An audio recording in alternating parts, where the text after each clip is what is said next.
Hello friends, আবারও হাজির হয়েছে একটি টিপস নিয়ে। আজ যে টিপসটি শেয়ার করব তা হলো কিভাবে আপনি নতুন পদ্ধতিতে ট্রেনের টিকিট কাটতে পারেন। দেখুন, বর্তমানে কিন্তু আপনার ভোটার আইডি কার্ড ছাড়া ট্রেনের টিকিট কাটা যায় না এবং ভ্রমণও করা যায় না। এনআইডি দিয়ে আপনাকে টিকিট কাটতে হবে এবং সেই টিকিটের মাধ্যমে আপনাকে ট্রেনে যাতায়াত করতে হবে। অন্য কারো ভোটার আইডি কার্ড দিয়ে আপনি টিকিট কেটে ট্রেনে যেতে পারবেন না। যার ভোটার আইডি কার্ড তাকে ট্রেনে ভ্রমণ করতে হবে। তো এই নিয়ম চালু হওয়ার পর এখন নতুন পদ্ধতিতে আপনি কিভাবে ট্রেনের টিকিট কাটবেন সেই জিনিসটাই এখন আমি আপনাদেরকে দেখাবো। তো চলুন দেখে আসি। প্রথমে আপনার রেলওয়ের যে ওয়েবসাইটটি আছে সেখানে যেতে হবে। এখানে যাওয়ার পর দেখুন এখানে রয়েছে আপনার রেজিস্টার। আপনি রেজিস্টারে ক্লিক করুন। রেজিস্টারে ক্লিক করার পর দেখুন প্লিজ ভেরিফাই ইউর এনআইডি। এখানে প্রথমে আপনার মোবাইল নাম্বারটি দিন। মোবাইল নাম্বারটি দেওয়ার পর দেখুন এখানে আপনার ভোটার আইডি কার্ডটি দিতে হবে। ভোটার আইডি কার্ডটি হলো যদি আপনার 10 ডিজিটের হয় অর্থাৎ স্মার্ট কার্ড হয় তাহলে সেটি, আর যদি পুরাতন আইডি কার্ড হয় তাহলে সেই আইডি কার্ডের জন্ম সালটা সামনে দিয়ে তারপর এখানে ইনপুট করতে হবে। দেখুন আমি একটি পুরাতন আইডি কার্ড দিচ্ছি, এখানে তার জন্ম সালটা আগে দিয়ে তারপর সেই ভোটার আইডি কার্ডের নাম্বারটি দিচ্ছি। তারপরে হলো এখানে date of birth. Date of birth দেওয়ার পর এখানে দেখুন আপনার একটি ফ্রি ক্যাপচা রয়েছে, সেটাতে টিক দিন।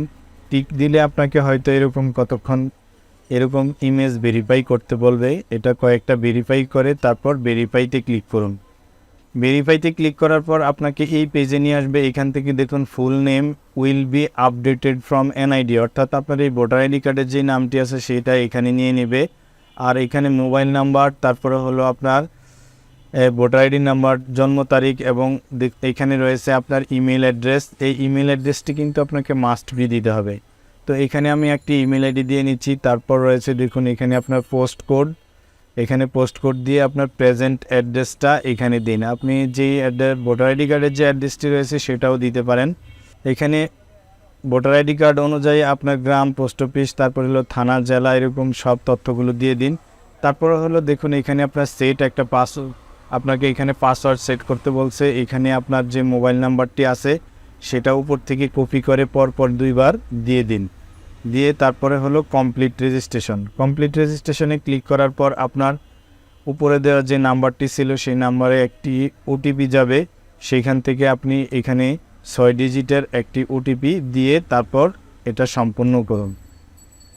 ওটিপিটি দেওয়ার সাথে সাথে আপনার এই ওয়েবসাইটে নিয়ে আসবে। সেখান থেকে আপনার দেখুন আপনার এই নাম সহকারে এরকম একটি প্রোফাইল তৈরি হবে।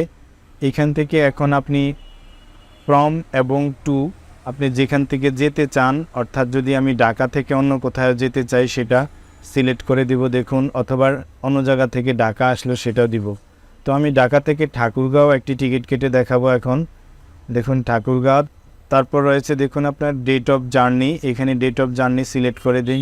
তারপর হলো আপনার চুজ এ ক্লাস, আপনি কোন শ্রেণীতে যেতে চান সেটা এখানে সিলেক্ট করে দিন। তো বিশেষ করে বেশিরভাগ টিকিটে আপনার শোভন চেয়ারে কাটা হয়, তাই এখানে এস চেয়ার দিয়ে তারপর সার্চ ট্রেন এখানে ক্লিক করুন।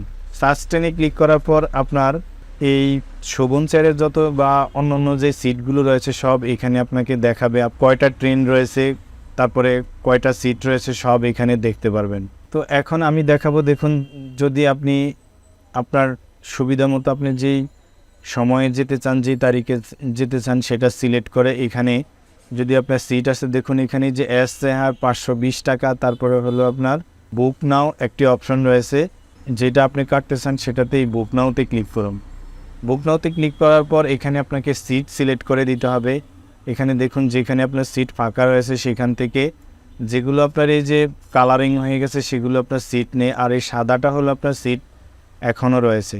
তো এইখান থেকে আপনি যে সিটটা সিলেক্ট করতে চান সেটা সিলেক্ট করে দিয়ে তারপর দেখুন এখানে বিকাশ, যদি আপনি পেমেন্ট করতে চান বিকাশ, নগদ, রকেট, এই 3টা পদ্ধতিতেই করতে পারবেন। তো আমি বিকাশে করে দেখাচ্ছি। দেখুন বিকাশ সিলেক্ট করার পর এখানে আপনার বিকাশ নাম্বার দিন।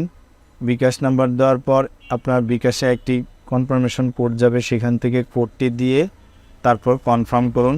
কনফার্ম করার পর আপনার পিন নাম্বার চাবে, এখানে আপনার পিন নাম্বারটি দিয়ে দিন।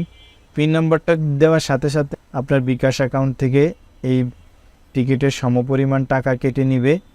তারপর এরকম একটি পেজ চলে আসবে। এখান থেকে আপনার টিকিটটি অটোমেটিক ডাউনলোড হয়ে যাবে, অথবা প্রিন্ট ইউর টিকিট এখানে ক্লিক করলেও ডাউনলোড করতে পারবেন। তো এখান থেকে টিকিটটি ডাউনলোড করে আপনি তারপর যাওয়ার সময় সাথে নিয়ে যাবেন। এখন কোনো কারণে যদি আপনার প্রিন্ট করতে না পারেন, তাহলে পরবর্তীতেও আপনার এই প্রোফাইলে ঢুকেও কিন্তু আপনি টিকিটটি প্রিন্ট করতে পারেন। দেখুন এখানে যে আপনার নাম রয়েছে সেই নামে ক্লিক করুন, সেখান থেকে দেখুন আপনার প্রোফাইল রয়েছে, প্রোফাইল থেকে দেখুন রয়েছে আপনার পারচেজ হিস্টোরি, এখানে ক্লিক করুন। পারচেজ হিস্টোরিতে ক্লিক করার পর আপনি যে টিকিটটি কেটেছেন সেটা এখানে দেখতে পাবেন। এখান থেকে আপনি পরবর্তীতে ডাউনলোড করে নিতে পারেন। এছাড়াও আপনি যে ইমেল আইডি দিয়েছেন সেই ইমেল আইডিতেও আপনার এই টিকিটটি পাঠানো হয়েছে, সেখান থেকেও আপনি কিন্তু টিকিটটি ডাউনলোড করে প্রিন্ট আউট করে নিতে পারবেন। তো এভাবে আপনি যে কোনো টিকিট অনলাইনে কাটতে পারেন। এই টিকিট কাটার পর পরবর্তীতে কিন্তু আর আপনার কোনো রকমের এরকম অ্যাকাউন্ট তৈরি করতে হবে না। অর্থাৎ আপনার যদি দেখুন এখান থেকে আমি লগ আউট করে দেখাচ্ছি, আপনার তখন শুধু খালি লগ ইনে ক্লিক করে আপনার ইউজার আইডি আর পাসওয়ার্ড দিয়ে এখানে লগ ইনে ক্লিক করুন। লগ ইনে ক্লিক করলে আপনি আপনার প্রোফাইলে ঢুকে যেতে পারবেন, আর এখান থেকে সরাসরি আপনি টিকিটটি কেটে নিতে পারবেন। অর্থাৎ আপনার ভবিষ্যতে আর কিন্তু এই যে ভোটার আইডি কার্ড ভেরিফাই করে এরকম অ্যাকাউন্ট তৈরি করতে হবে না। তো এভাবে আপনি নতুন পদ্ধতিতে ট্রেনের টিকিট অনলাইনে কাটতে পারেন। তো ফ্রেন্ডস, আজ এ পর্যন্তই। আল্লাহ হাফেজ। তো ফ্রেন্ডস, এই ভিডিওটি যদি আপনার ভালো লেগে থাকে তাহলে একটি লাইক দিবেন এবং কমেন্ট করে আপনার মতামত জানাবেন। আর যদি বিন্দু পরিমাণ উপকার এসে থাকে তাহলে আমার চ্যানেলটি অবশ্যই সাবস্ক্রাইব করবেন। আর পরবর্তী ভিডিও দেখার জন্য বেল বাটনে একটি ক্লিক করবেন।